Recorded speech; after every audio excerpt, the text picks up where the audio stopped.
My name is Sarah. This is my prototyping class final project.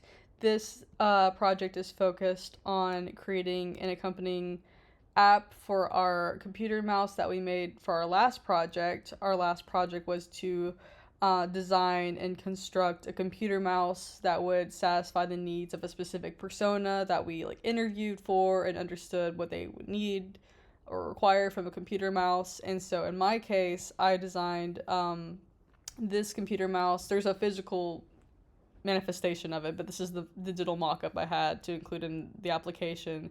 But this is the computer mouse that I designed to satisfy the needs of a lawyer or a paralegal, or anyone in an office setting that opens and closes and edits and shares files within a community like an office. And so when I was thinking about making an application to go with this mouse, I was thinking of how you could program the buttons to satisfy this persona. And so I will show you the application I made for this mouse. This is my style guide. These are the elements I incorporated in this application. We have the grid, the shadow, the mockup, the forms, components, the color palettes, the fonts, icons and buttons, and we will get into those. So I will go ahead and start the application. Okay. Hello.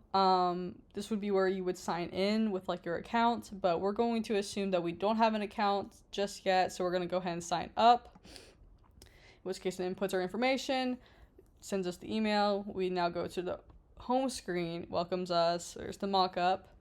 You can see whenever you roll over the mouse, it shows you which button is what. So that's mouse 1, that's that's button 1, that's button 2, that's button 3, and that's button 4.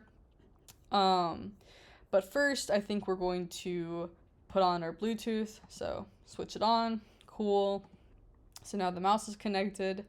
So say we want to give a function to button 1. We would go to the buttons menu. We're going to select button 1.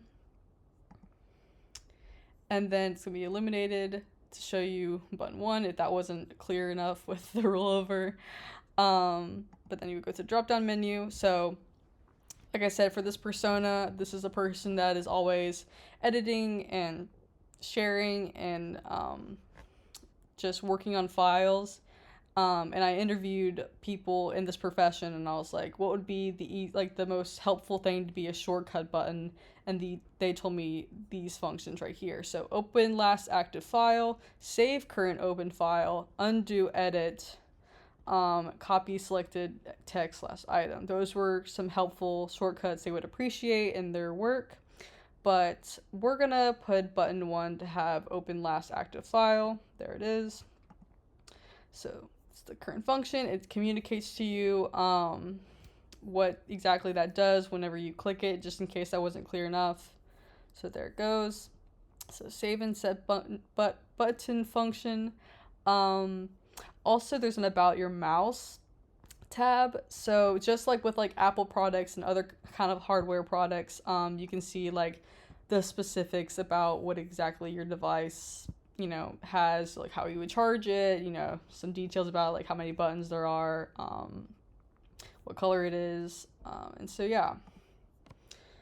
But we're gonna go next to mouse sensitivity. There's the scroller wheel DPI and there's the mouse position DPI. Both are very similar to set up, but the mouse position DPI is what we have our game with. So it specifies to you what the DPI is, and how changing it would impact your mouse experience. And you can, this also applies with the scroller mouse DPI. You can change the level or the sensitivity of it down here with this component. You can tap any, so this would be the highest DPI, the lowest, but we're going to put it right kind of in the middle here. So we're going to save the changes that we made, and then it says test these settings by playing a game. So we are going to do that to test how responsive our mouse is going to be. So there's loading. So this is the game I made in Figma. It says squash the bugs, put your mouse sensitivity settings to the test, and squash all the bugs before they reach the picnic blanket. So let's do it. Oh, doing it on the spot is so scary.